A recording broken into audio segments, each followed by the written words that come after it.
Suponho que me entender não seja uma questão de inteligência, e sim de sentir, entrar em contato. Ou toca ou não toca. Clarice Lispector. Nelson Vaz possui graduação em Medicina pela Universidade Federal Fluminense, 1963, e doutorado em Bioquímica e Imunologia pela Universidade Federal de Minas Gerais, 1990.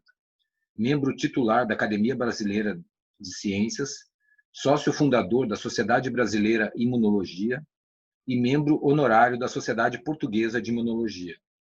Tem experiência na área de imunologia, atuando principalmente nos seguintes temas: sistema imune, tolerância oral, imunoglobinas naturais. Trata também de aspectos epistemológicos da imunologia e da obra de Humberto Maturana. Agora, com vocês, a entrevista. Boa tarde, eu sou o Rui Malek Takeguma, e estou aqui fazendo uma entrevista, começando uma entrevista com o doutor, professor Nelson Vaz. Eu recebi um contato recente de um amigo de Belo Horizonte sobre o Nelson Vaz, mas, na verdade, depois eu descobri que ele já tinha me comentado do Dr. Nelson há uns 2 anos atrás, porque nas minhas críticas sociais, eu falava sobre as vacinas também. E o Márcio, que é um amigo em comum nosso, me falou sobre o Dr. Nelson, mas só que naquela época eu acabei não entrando em contato e nem conhecendo as pesquisas dele. Mais recentemente, ele me mandou um link do site do Nelson que chama Imuno-Ontologia. É isso, né, Nelson? É. E eu dei uma lida em alguns textos e achei muito interessante, porque o Dr. Nelson se baseia também nas pesquisas do Humberto Maturana, e eu propus essa entrevista, mesmo não conhecendo ele, né? E é o nosso primeiro contato, segundo, né? O primeiro foi só para marcar essa entrevista, e estou aqui para começar uma entrevista que não tem um roteiro ainda definido. Na verdade, é uma curiosidade, primeiro, de conhecer um pouco mais do Dr. Nelson e aprofundar um pouco nesse contexto, que a imunologia se torna uma coisa que veio à tona na mídia, se transformou numa coisa importante, né? E as pessoas estão falando disso porque é o momento, né, da pandemia, uma coisa histórica que está pegando todas as gerações vivas atuais, né? Então, muito obrigado por aceitar a entrevista, Dr. Nelson. E eu pediria para que você fizesse uma breve descrição sobre a sua história, porque, por mais que as pessoas possam pesquisar, ou eu já tenha lido isso no site, eu acho muito importante essa autoapresentação, que as pessoas acabam resumindo o que elas acham mais importante nesse momento de vida, né? Então, se você puder fazer uma breve introdução sobre o seu caminho, sobre o seu histórico profissional, digamos assim. Bom, eu sou, assim, digamos, uma testemunha ocular da imunologia. Quer dizer, eu comecei a me interessar por imunologia nos fim dos anos 50 e começo dos anos 60, que foi quando a imunologia realmente viveu uma transformação tecnológica e teórica muito importante e passou a ser uma área de ponta na pesquisa biológica. Além de ser importante na medicina, ela passou a ser uma área de ponta em biologia, mesmo em estudos de células e comportamento de células. O linfócito é uma célula muito robusta que pode ser cultivada com facilidade. Isso ajudou muito em biologia celular. Além disso, tem características genéticas especiais, também ajudou muito na genética. Enfim, eu nasci junto com esse movimento e me envolvi nisso de várias maneiras, né?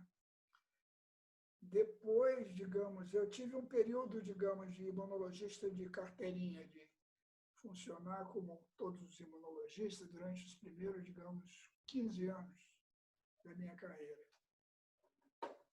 Depois, para encurtar uma história longa, eu chefiava um pequeno laboratório em Denver, nos Estados Unidos, e na Universidade de Colorado. E eu convidei para o meu laboratório, inadvertidamente, sem saber quem era, um chileno chamado Francisco Varela, que era muito novo ainda, 30 e poucos anos, mas já era mundialmente famoso por seus estudos sobre o cérebro e a atividade humana e tal. E, Nisso, simultaneamente com isso, como? se nisso você já era doutor também, já tinha feito seu doutorado. Não, curiosamente, eu já tinha uns 50 trabalhos publicados, mas o meu doutorado eu vim fazer depois na UFMG aqui.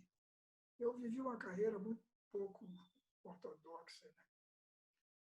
Mas, simultaneamente com essa chegada do Varela ao laboratório, eu tinha tropeçado, literalmente, num fenômeno que devia estar na primeira ou segunda página dos livros de imunologia, mas não está nem na 60ª, que se chama tolerância oral, que significa o seguinte: quando um animal come uma proteína nova, que ele nunca comeu, ele desenvolve um estado, uma dinâmica que impede que ele forme anticorpos específicos para essa proteína da maneira que ele formaria se não tivesse comido. Quer dizer, dependendo da quantidade que ele comeu, ele pode formar, digamos, 1000 vezes menos anticorpos. A grosso modo, é o seguinte: se você comer uma coisa, você não responde imunologicamente para ela da maneira que você responderia se não tivesse comido. Isso não é uma inibição, porque você vive cheio de células ainda, lembram desse contato que você teve com a proteína comida, mas está tudo reservado, encolhido, inibido de uma certa maneira, num patamar que é proporcional, inversamente proporcional ao quanto você comeu. Comeu muito, um patamar muito baixo. E isso não fazia sentido nenhum, porque todo animal come centenas de coisas diferentes a vida inteira, todo dia. Como é que isso não está nos livros? Como é que isso não importa no estudo da imunologia? E o Varela, que era budista, me dizia: não, isso é muito natural, isso é a inserção do organismo no seu nicho antigênico e tal. Isso é óbvio que isso é assim, porque os organismos são fechados em si mesmos, ou sistemas organizacionalmente fechados e tal. Bom, isso foi de tal maneira influente na minha vida, na minha cabeça, na minha maneira de entender as coisas, que eu larguei eu decidi ir embora, larguei os Estados Unidos, voltei para o Brasil. Que ano foi isso, mais ou menos? 78. Voltei para o Brasil e voltei para o meu cargo de professor na UF, em Niterói. E fiquei dando aulas, sem fazer pesquisa, durante uns 2 anos. E eu vinha conhecer, então, através do que eu tinha feito de imunologia, o guru, o mentor do Varela, que foi Humberto Maturana. E na primeira meia hora de conversa, eu entendi que ele estava falando uma coisa que, ao mesmo tempo, tinha semelhança com o que o Varela falava, mas era muito diferente também. E era muito mais palatável para o que eu... Era mais fácil entender o Maturana do que o Varela? Muito mais. Ó. Muito mais. Eu já achei tão complexo o entendimento do Maturana e dos livros dele. É muito mais fácil. Bom, é tal coisa. Você são óbvias depois de entendidas. Quer dizer, quando você aceita, quando dá um estalo, você entende o que ele falou, você vê que você já sabia disso. E é óbvio, né? Mas demanda um... Quer dizer, eu costumo dizer que quem leu Maturana e não ficou escandalizado não entendeu. Porque ele propõe uma coisa escandalosa. E para dar um pulo assim, de 30 anos, né? Eu agora estou aposentado, ainda dou um curso para meia dúzia de alunos por semestre, né, na UFMG, e uma das alunas me disse que o curso é escandalosamente desafiador. Quer dizer, realmente, para entender a proposta, você tem que abrir mão de coisas que são absolutamente óbvias e que são equivocadas, no meu modo de entender, são equivocadas. Então, paralelamente a isso, a história da tolerância oral, quer dizer, o Mas trabalho de laboratório, o trabalho investigativo de imunologia continuou durante 30 anos. Eu formei várias pessoas nessa direção e nós chegamos a resultados que eu considero muito importantes nessa direção.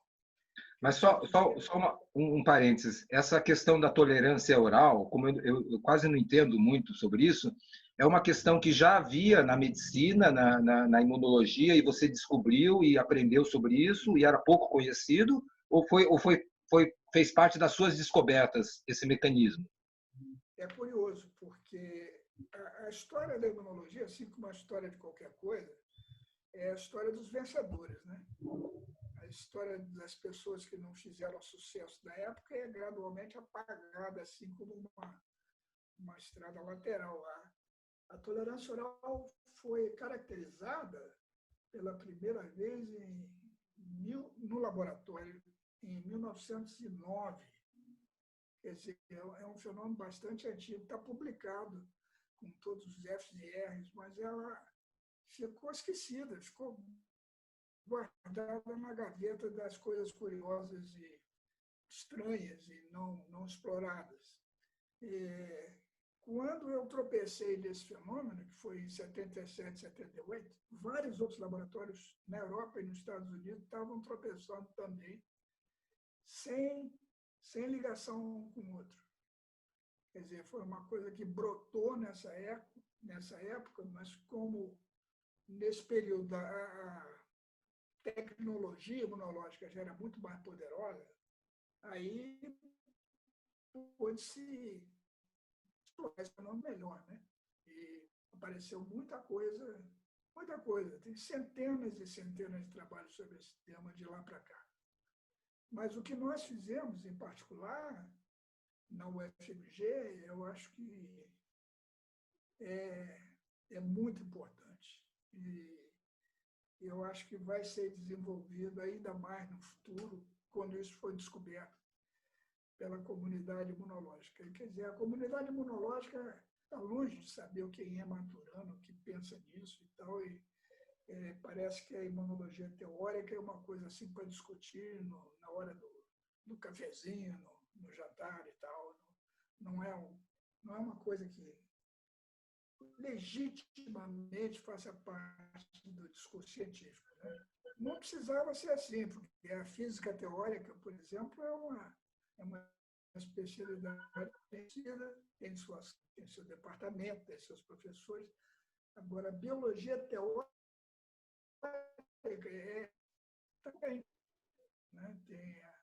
Agora, eu acho que está sendo criada realmente de uma maneira robusta, por muita gente interessante.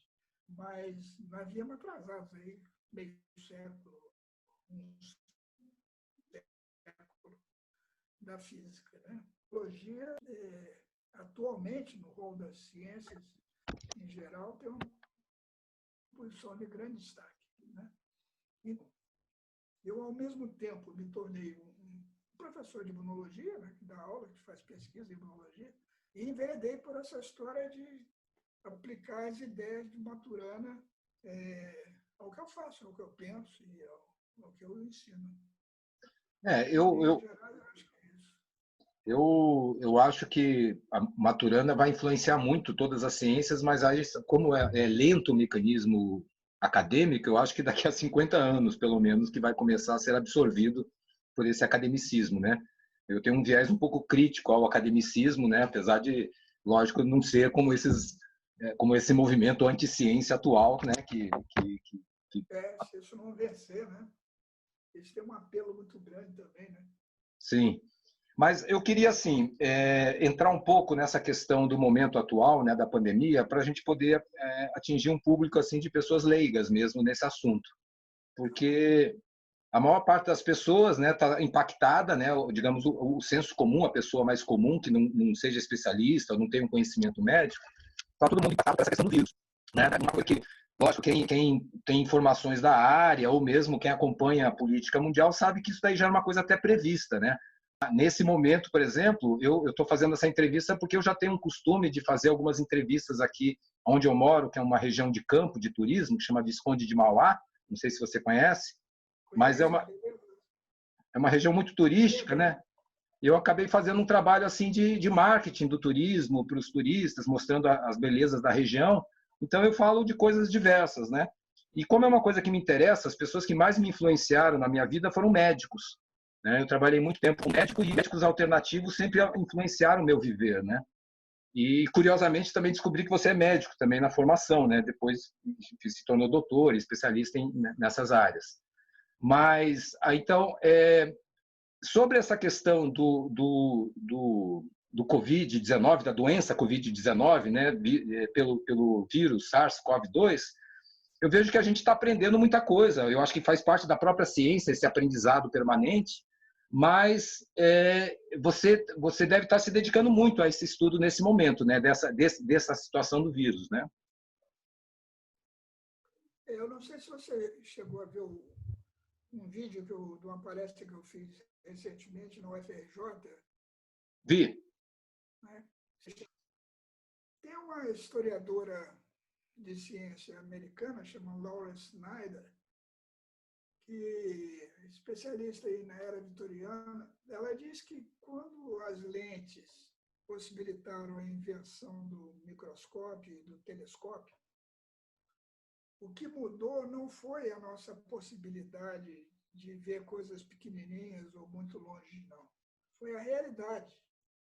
Quer dizer, Galileu tinha a frase assim, que o céu mudou.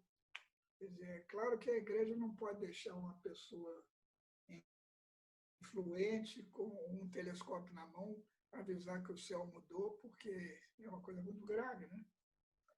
Numa pandemia como essa, eu acho que a realidade muda, né? Quer dizer, quem é que vai entender que um aperto de mão vai me contaminar com uma coisa invisível que eu só vai afetar daqui a 10 dias e pode me matar sufocado, isolado num canto de hospital repleto de gente?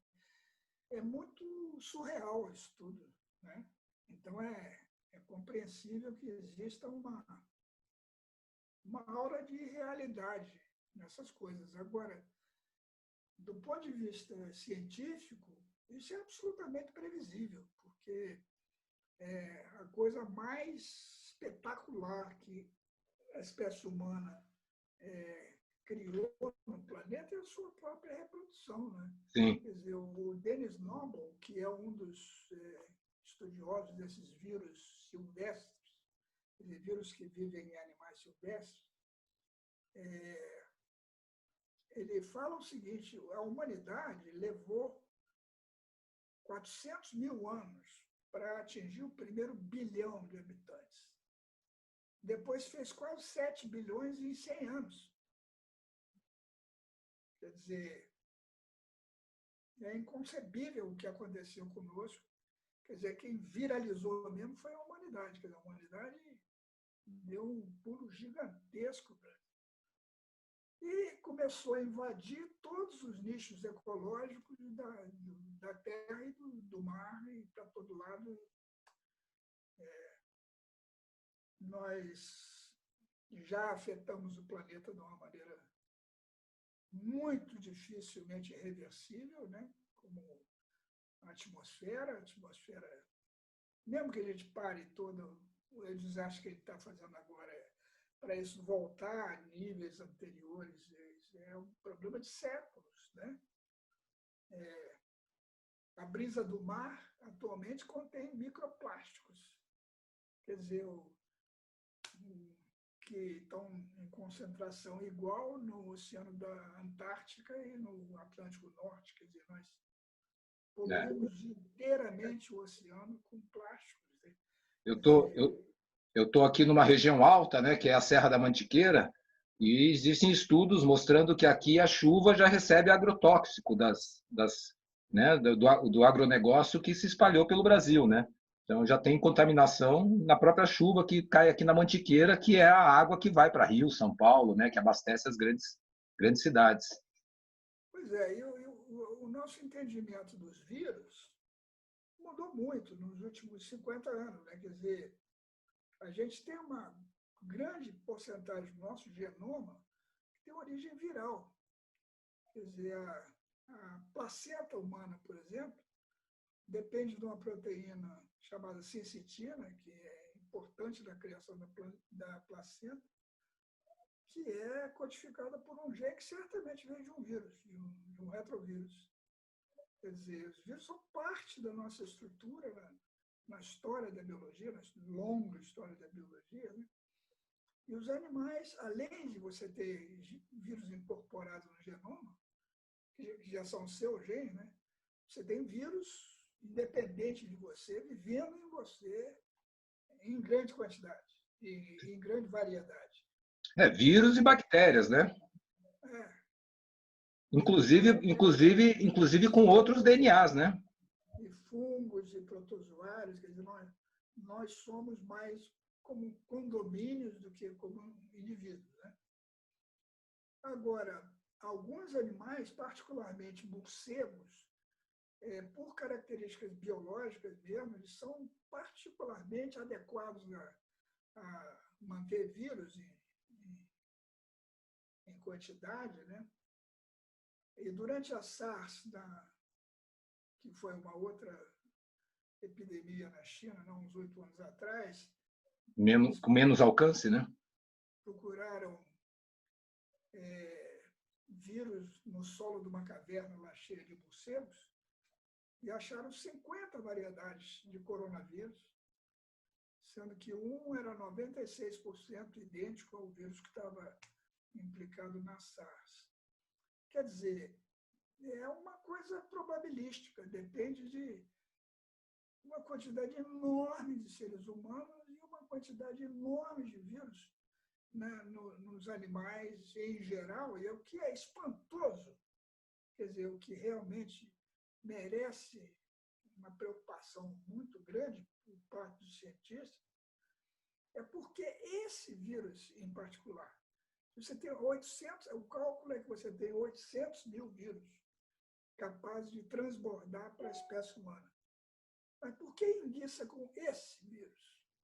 Quer dizer, o que caracteristicamente faz com que você adoeça? Quer dizer, isso é escandaloso, porque significa que a gente não sabe o que é a doença. A gente não sabe como é que a gente adoece. Porque as probabilidades de adoecer são imensamente maiores do que o que realmente acontece. Quer dizer, nós somos sistemas extremamente robustos e sadios frente a essa enorme possibilidade de adoecer. Quer dizer, a doença não é o que a gente pensa. Não é mesmo. Não é? É alguma coisa que, se a gente entendesse, tornaria a vida de todo mundo, nossa e dos morcegos, muito melhor, né? Eu já li comentários que aproximam essa questão desse vírus com o próprio conceito da AIDS, no sentido de que a doença seria um próprio problema da nossa imunologia, do nosso sistema imune, que acaba com o vírus, né, sendo ativado pelo vírus, acaba nos matando, que a gente que se mata com o sistema imune. Tem algum fundamento isso? Tem, porque inclusive entre 60% e 80% das pessoas que são contagiadas com esse coronavírus nem sabem que se contaminaram ou têm uma pequena gripezinha, sintomas leves, e não acontece nada com ela. Quer dizer, o que Os é isso? assintomáticos, né? Pois é, o que é isso? Quando eu volto, é outra maneira de dizer, nós não sabemos o que é adoecer. Essa pandemia, por acaso, tem uma característica muito benfazeja, que ela não afeta as crianças, né? Ou afeta pouco, né? Porque está tendo casos também, né? Muito, muito poucos, muito poucos. Por quê? porque se os velhos são afetados porque têm uma atividade imunológica deficiente, as crianças também têm uma atividade imunológica incipiente, está começando, né? Em outras epidemias, em outras infecções, velhos e crianças são igualmente afetados, né? Mas nesse aí as crianças não. Por quê? Por quê? Eu tenho minha ideia a respeito disso, mas tenho uma ideia muito melhor, tomara que seja verdadeira, que já está sendo explorada por ingleses de Cambridge, e tem um pessoal americano também, fez um experimento em Samoa, dizendo que a vacina, a tríplice viral, quer dizer, a vacina contra sarampo, cachumba e rubéola, protege contra o coronavírus. E que as crianças são protegidas porque são vacinadas pela tríplice viral, e os velhos já perderam essa imunidade há muito tempo. Quer dizer, se isso for verdade, é uma maravilha, porque essa vacina está pronta, a gente sabe que ela não tem efeitos colaterais importantes, então está resolvido o problema. Esse problema, que não estou minimizando, eu acho um problema seríssimo, mas é um problema. Você pode ter certeza que, probabilisticamente, vem outros aí. E esses outros podem ser muito piores do que está sendo esse agora. Porque a gripe espanhola de um século atrás matou 50 milhões de pessoas, numa população que era 6 vezes menor do que a atual. Quer dizer, se nós tivéssemos uma infecção por um vírus parecido com o da influenza agora, morreriam potencialmente 300 milhões de pessoas, quer dizer, matava em 3 dias, né? Quer dizer, tinha gente amontoada nas ruas, quer dizer, inconcebivelmente pior do que isso que a gente está vivendo agora, né? Tem a esperança de que as mortes naquela época eram mais por infecções bacterianas secundárias ao vírus, mas isso absolutamente não está provado, porque alguns desses vírus são citopáticos, eles próprios, quer dizer, eles próprios matam as células pulmonares, e nesse caso o antibiótico não adianta nada, né? Uma das coisas que me interessou nos seus textos e na sua visão, né, que incorpora tanto a ciência tradicional, né, digamos, das universidades, com uma visão do Maturana, é esse trazer essa discussão da imunologia do século retrasado, né, que tem a ver com o que você fala do Pasteur, agora foge o nome do Bernard, né, outro cientista, que discutiam sobre essa questão ou seja, da etiologia, da origem específica da doença, né, ou da estabilidade do ser humano. Você poderia falar um pouco sobre isso? Esse problema, eu acho que ele é gigantesco, né? Quer dizer, ele não é um problema da imunologia, isso é um problema que vem da nossa história, do entendimento humano das coisas, em geral, né? Porque, de um lado, está Aristóteles, né? Com a ideia de causas, que influenciou a Igreja Católica durante 2000 anos, não é? Tem um poder muito grande. E a ideia de etiologia específica, ela realmente ganha corpo no século XIX, com Koch e Pasteur, né, com a teoria dos germes, a identificação dos micróbios que estão envolvidos em várias doenças. Então. E o Claude Bernard dizendo que não pode ser isso, o organismo é robustamente estabilizado, tem mecanismos de controle interno, e se esses mecanismos estiverem funcionando, você não adoece. Não há causa, não é o germe, não é uma coisa pontual. Isso explica as diferenças individuais em suscetibilidade e tal. Uma coisa que a imunologia tem muito pouco a dizer até hoje.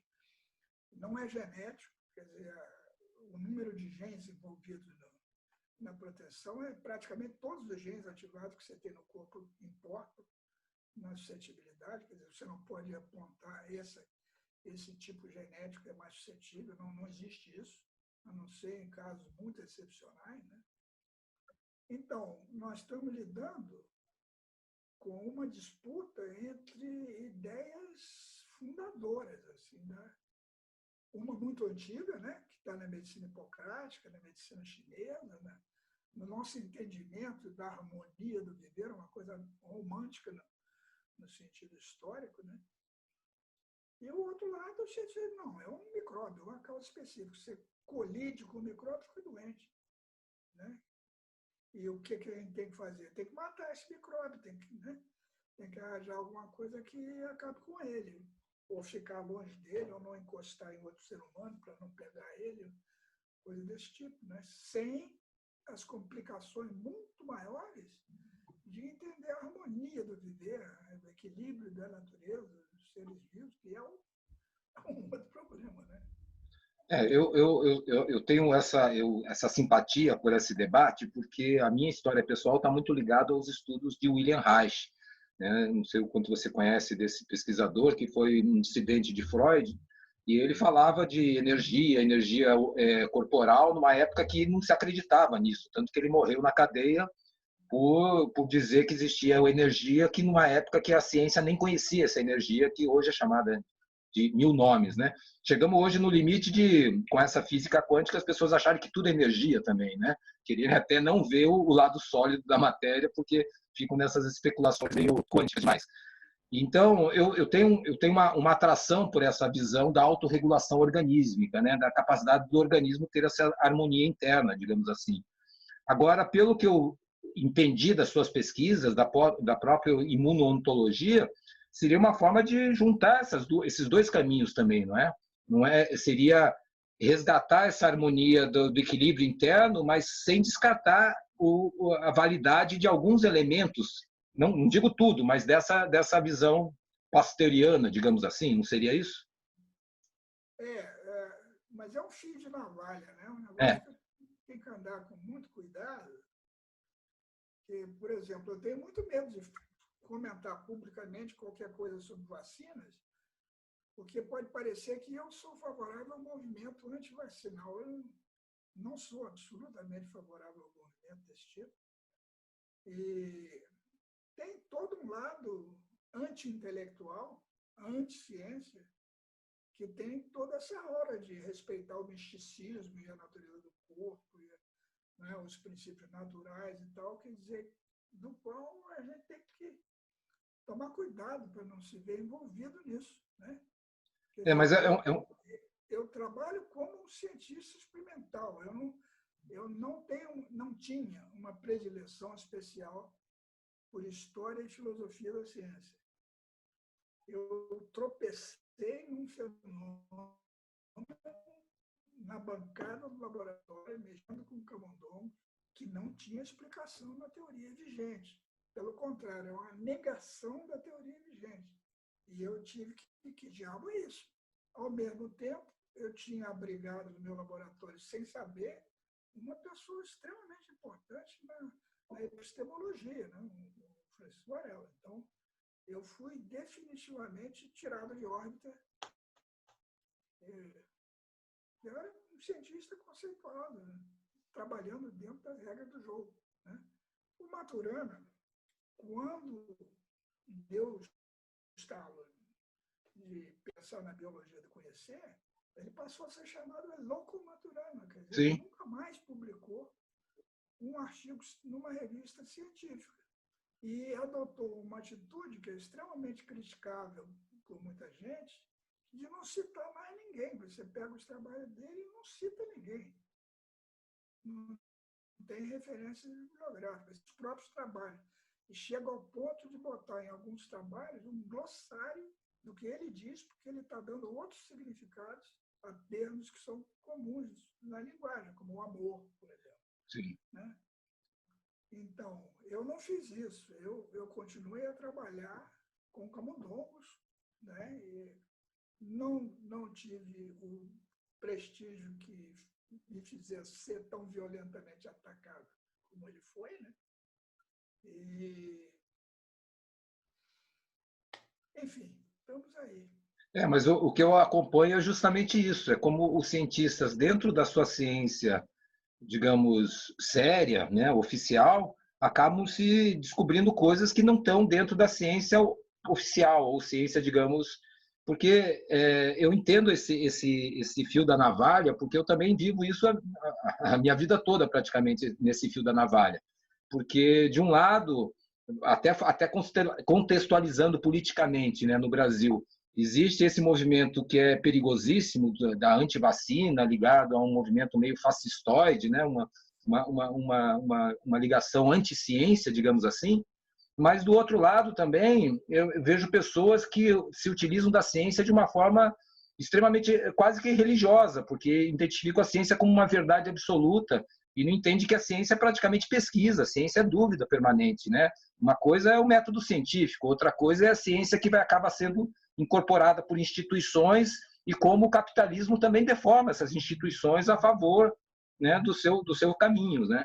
Então, por exemplo, eu tive dois filhos, e lógico que eu vacinei eles, mas teve vacinas que eu evitei, teve vacinas que eu preferi não dar para eles, porque eu acho que existem vacinas consolidadas, fundamentais, importantes, né, a tríplice viral, o sarampo, tudo mais.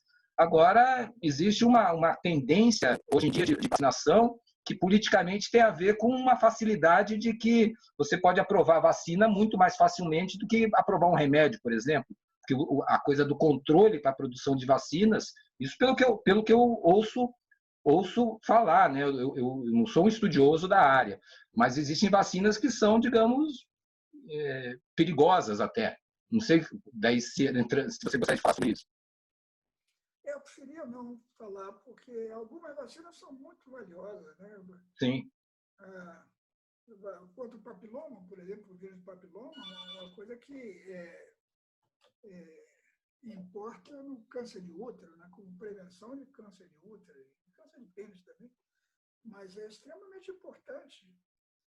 O que eu acho que falta não está no campo das vacinas, está no campo da própria base do entendimento da atividade imunológica. Quer dizer, o que é isso? Né? E eu recomendaria muito a você uma coisa que está voltando à ciência biológica como um elemento legítimo de investigação científica é o organismo. E eu sugeriria dois nomes para você. Um é Daniel Nicholson e o outro é Scott Gilbert.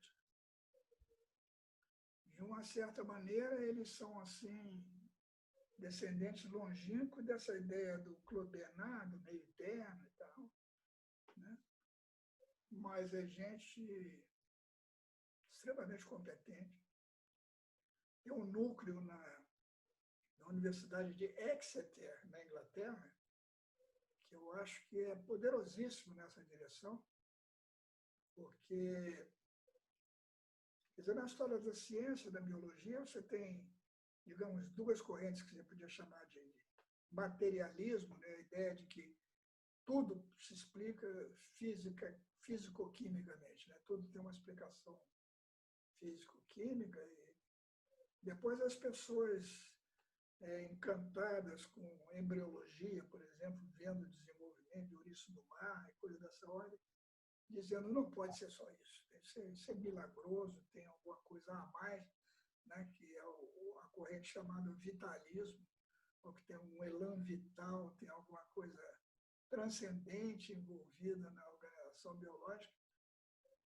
O vitalismo está excluído da ciência, quer dizer, definitivamente não é uma boa maneira de pensar. O Gregory Bateson tem uma fita, nas fitas de Esalen, que ele gravou quando estava para morrer lá na Califórnia. Essa é muito interessante, se chama Nem Transcendente, Nem Mecânico. Quer dizer, porque a corrente biológica mesmo, que rejeita o transcendente, né? E não é ao mesmo tempo mecanicista, se chama organicismo. Né?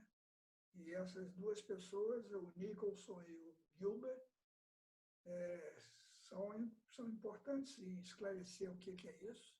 Quer dizer, o que é um sistema físico-química que, além disso, depende do sistema inteiro, depende do organismo inteiro, depende do viver, para explicar o que acontece a nível celular, a nível molecular. Quer dizer, em vez de ser uma coisa só de baixo para cima da molécula para o organismo, uma coisa do organismo para baixo, né, que a atividade celular e molecular também está influenciada pelo organismo, né, pelo viver.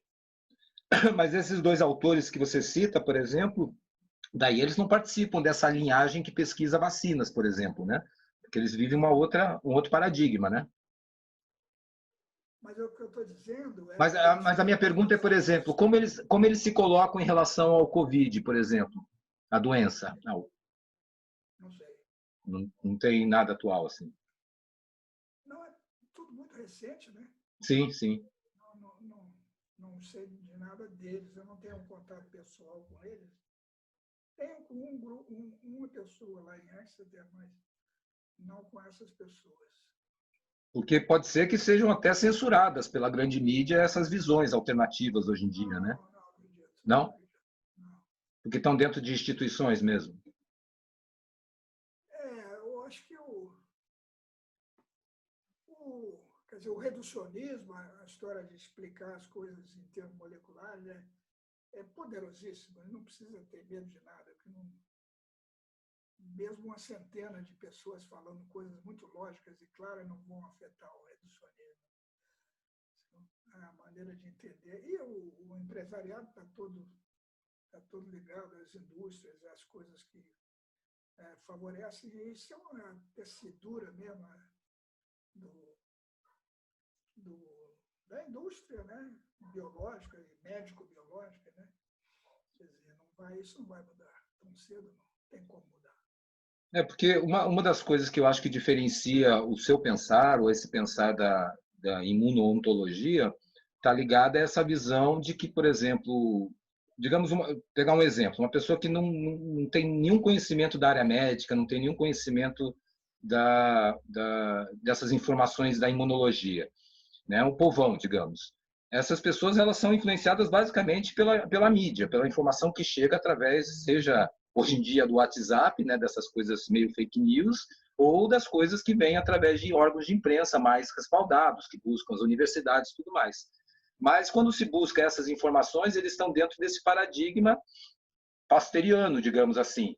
Então, de que de repente a gente tem que criar uma vacina que vai pegar alguma coisa, vai ser introduzida na gente para que a gente gere um anticorpo. Mas o entendimento que eu tenho dessa visão mesclada, ou essa visão um pouco crítica, essa visão mais reducionista, seria entender que, na verdade, o anticorpo não existe nessa forma de leitura de criação. Ele já existe na gente um potencial incrível de defesa da vida, de coisas que estão aí fora, digamos assim.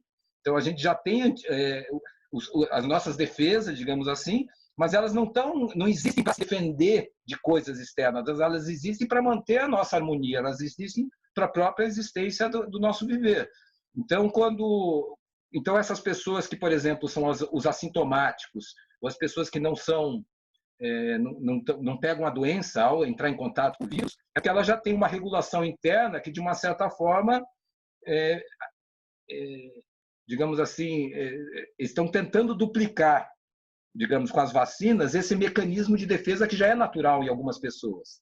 Né? Então, eles querem replicar isso para que as pessoas tomem alguma coisa que vai gerar isso nelas. A minha dúvida é se isso é possível, até como seria isso. Eu gostei muito da maneira como você colocou o problema, porque um erro muito comum é a gente confundir um mecanismo com os resultados desse próprio mecanismo. Quer dizer, a defesa imunológica não é um mecanismo, é um resultado do viver. Quer dizer, os mecanismos que vão resultar em defesa são a respiração, a digestão, o movimento dos vasos, dos nervos, dos hormônios, enfim, dos anticorpos, enfim, tudo ao mesmo tempo. Né? Então, o que vai mudar isso não é um estudo de vacinas, é um estudo do viver, quer dizer, do sistema vivo, e mais do que isso, da epistemologia, né? Do que é essa história de conhecer as coisas. Porque a imunologia ela está baseada basicamente em metáforas cognitivas, quer dizer, ela fala que você reconhece o que é estranho, guarda uma memória, a vacina facilita uma memória do que aconteceu, você põe um germe enfraquecido, o organismo faz uma espécie de um ensaio, depois lembra desse ensaio quando encontrar o vírus para valer, né?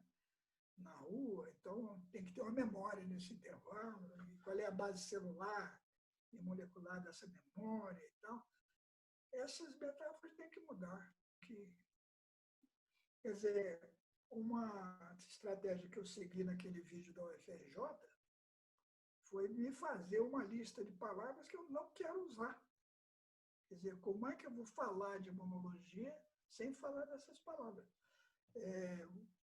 Certa vez, lá meio de brincadeira, no laboratório, nós fizemos um jogo assim, de que quem falasse a palavra anticorpo pagava uma multa. Né? Porque é quase impossível falar de imunologia sem falar nessas coisas específicas. Né?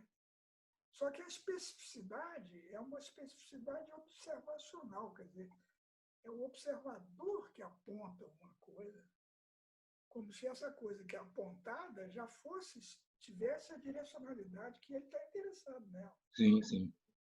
E, na verdade, não é assim, não é? As moléculas de células não reconhecem nada. Não tem se aplicar termos do conhecer as células e moléculas, não tem sentido. Usando a terminologia do Maturana, eu acho que uma das coisas mais difíceis é fazer essa transição de explicar a objetividade entre parênteses para quem só vive na objetividade sem parênteses, né? Então, fica uma coisa complexa, né, de comunicação. Inclusive, esse perigo de, conforme a gente fale algumas críticas à ciência ou à visão oficial da ciência, isso ser usado pelo oposto, pelas pessoas que querem deturpar tudo e invalidar tudo, digamos, da ciência, né? Então é muito difícil. É um limite muito tênue mesmo, é o fio da navalha, né? Como você mesmo disse. Uma coisa que eu li agora, um pouco antes de começar a entrevista, é um alemão criticando, um virologista alemão, criticando essa visão política que está se tendo em alguns países de imunidade de manada, né? De deixar as pessoas se contaminarem. Né? Isso não pode ser assim. As cidades da Itália, que tiveram maior taxa de mortalidade e tal, estão com 4% da população infectada ou recuperada e tal. Para começar a falar de alguma coisa de manada, precisa de 60%, 70%. Não, e nisso levaria a morrer milhões no Brasil, né? Não é nem milhares, né? Seria milhões. Agora, a tragédia é a gente viver essa crise política, né? Esse bando de malucos no governo, e atrapalhando tudo, né? Sim, faz a gente esquecer que nós já estávamos num buraco sério antes da pandemia, né? Quer dizer que o SUS estava não é, em frangalhos e mal financiado e tal antes. Quer dizer, a própria economia, o PIB, né, do Brasil. Mais uma camada de complicações por cima dessas. Né? Quer dizer, quando é que a gente vai sair disso? Por enquanto, o problema é como sair desse governo, né? Sair dessa loucura que nós estamos metidos, botar alguma sensatez, né? Alguma harmonia, né? na condução das coisas oficiais. Né? Sim. Não existe, não tem nada ainda. Sim. E aqui eu gostaria de ter uma coisa mais pública mesmo para tentar mostrar para as pessoas que existe dentro da ciência outras visões, outras formas, mas que não é cair no anticientificismo, né? Digamos assim. Porque eu quero acompanhar seus textos, né? Que algumas coisas você disse que já estavam nos textos que eu li lá no seu blog, no seu site, E quero manter esse contato para talvez mais para frente a gente possa fazer uma outra entrevista aprofundando algum tema, dar uma olhada nesses pesquisadores que você me recomendou. Se você depois puder me mandar por escrito o nome para facilitar, né? Para localizar mais facilmente, ou por Zap ou por e-mail, e eu vou dar uma pesquisada e depois, quando digamos, digerir um pouco, eu gostaria de marcar um outro papo para aprofundar alguns caminhos aí. Tudo bem? Mas para mim está ótimo. Oi? Saudade das minhas visitas a Penedo. Gostava de Penedo, né? E você subia também para Mauá, não? Não, ficava não? Em Penedo mesmo. Eu tinha uns amigos hippies lá em Penedo, ficava com eles lá. Muito bem. Então, muito obrigado, Nelson, e eu agradeço. Eu vou publicar o vídeo, depois te mando o linkzinho, né? E quero ver como é que vai ser essa resposta, porque eu acho que o público ainda ligado a essa visão maturânica ou essa visão, digamos, do corpo é minoritário, né? Digamos assim, né? Muito pouca gente, Então, valeu, brigadão, abração e a gente vai se falando, tá bom? Okay. Tchau. Tchau, tchau.